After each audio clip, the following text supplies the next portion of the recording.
Без ядер House of Mocha ты не попадешь в таблицу лидеров. Сегодня мы разберем новую механику прокачки, которая пришла на смену старым модулям и гаджетам. Теперь то, насколько мощным будет твой персонаж, зависит исключительно от того, как ты распорядишься новыми ресурсами. В недавнем интервью разработчики признали горькую правду. Старая система сборок полностью провалилась. Большинство игроков просто не понимали, как ее использовать. Меняли само оружие, но забивали на гаджеты и обвесы. В итоге люди бегали со случайным хламом и вообще не раскрывали потенциал своих пушек. Сама система была перегружена и слишком сложна для большинства, поэтому Supercell решили ее упростить, сделав прогресс более линейным и понятным. На смену старой системы прокачки приходят ядра хаоса, или же осколки хаоса. Работают они примерно как кольца, которые сейчас пока что есть в игре, но с гораздо более глубоким влиянием на статы. Ты идешь в миры, выполняешь задания, выбиваешь осколки с боссов, но чем больше боссов ты убиваешь, тем выше шанс дропнуть что-то стоящее. При этом слабые ядра можно крафтить в более сильные. Это классическая база для ММО, которая заставляет тебя фармить постоянно. Такие ядра не дадут гигантские прибавки, как старые уровни, но этот бонус критически важен в разломах. Теперь таблица лидеров строится не на общем опыте, а на скорости прохождения. Там счет идет на миллисекунды, и именно ядра станут рычагом, который закинет тебя в топ.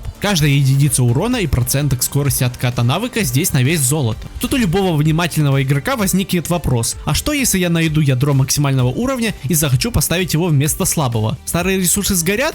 Нет. Разработчики подтвердили, что установка более мощного ядра автоматически возвращает тебе старое в инвентарь. Это сделано специально, чтобы ты не боялся вкладываться в промежуточную прокачку. Но зачем тогда нужна эта жесткая привязка к пушке? Почему нельзя просто перекидывать ядра между всем арсеналом, как раньше? Разработчики хотят, чтобы владение оружием стало более осмысленным. Главной целью для задротов станет золотой шейдер. Это награда исключительно за реальное использование конкретной пушки. Если бы ядра можно было легко переставлять, хитрые игроки бы просто кидали топ ядер на самое новое оружие и мгновенно лутали шейдер. И шли обузить следующую пушку, даже не поиграв с ней. Система возврата ядер защищает ценность достижений. Хочешь золото, иди и сражайся именно с этим оружием. Набивай 1000 киллов и часы геймплея. А сколько реально времени займет такая прокачка? По словам разработчиков, чтобы вкачать одно оружие на фулл, уйдет около 40-44 часов чистого геймплея. Вдумайтесь просто, почти двое суток игры на одно только оружие. Но самое важное то, что донатом это время не скипнуть. Ты инвестируешь время в зачистку миров и разломов, получая взамен реально сильное оружие. Прямого pay to win на этапе базовой прокачки ядер просто нет. Но в чем подвох?